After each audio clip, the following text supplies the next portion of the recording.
Welcome to Karthik creations. ఈరోజు మనం ఒక అద్భుతమైన టెంపుల్ గురించి తెలుసుకుందాం. ఇది ఆదిలాబాద్ జిల్లాలోని జనత్ మండలంలో ఉంటుంది. ఈ టెంపుల్ ఆదిలాబాద్ నుంచి ఒక 17 కిలోమీటర్స్ దూరంలో ఉంటుంది. ఈ ఆలయాన్ని జైనత్ సూర్య దేవాలయం అని పిలుస్తారు. సో ఇక్కడ వాళ్ళ కథనాల ప్రకారం ఈ టెంపుల్ ఒకటే రాత్రి నిర్మించారు. అది కూడా రాక్షసులు నిర్మించారంట. ఉదయం అయిపోయిన వెంటనే సూర్యుడు వచ్చే టైంకి వాళ్ళందరూ మాయమైపోయారంట. సో ఇంకా ఒక అద్భుతమైన విషయం ఏంటంటే అక్టోబర్ నెలలో ఇక్కడ జాతర జరుగుతుందంట. ఈ జాతర టైంలో సూర్యుని కిరణాలు డైరెక్ట్ స్వామివారి లోపల గర్భగుడిలో ఉన్న స్వామివారి విగ్రహ పాదాలకు తాకుతాయట. ఎంత అద్భుతమైన విషయం కదా.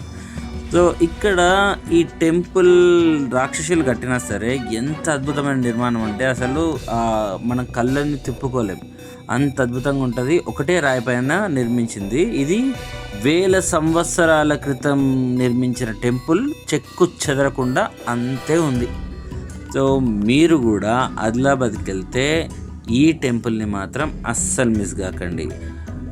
ఈ అద్భుతమైన టెంపుల్ గురించి మీరు మన ఛానల్ ద్వారా తెలుసుకున్నారు కాబట్టి పోయేటప్పుడు మీకు ఈ కంటెంట్ నచ్చితే సబ్స్క్రైబ్ చేసి కామెంట్స్లో జై సూర్యనారాయణ అని కామెంట్ చేయండి, ఒక లైక్ ఇచ్చేయండి. సో ఇంకా అద్భుతమైన విషయాల గురించి ప్రతిరోజు మనం ఇప్పటి నుండి తెలుసుకుంటూ ఉందాం. నెక్స్ట్ మళ్ళీ వచ్చే వీడియోలో మళ్ళీ కలుద్దాం. అంతవరకు సెలవు, నమస్తే.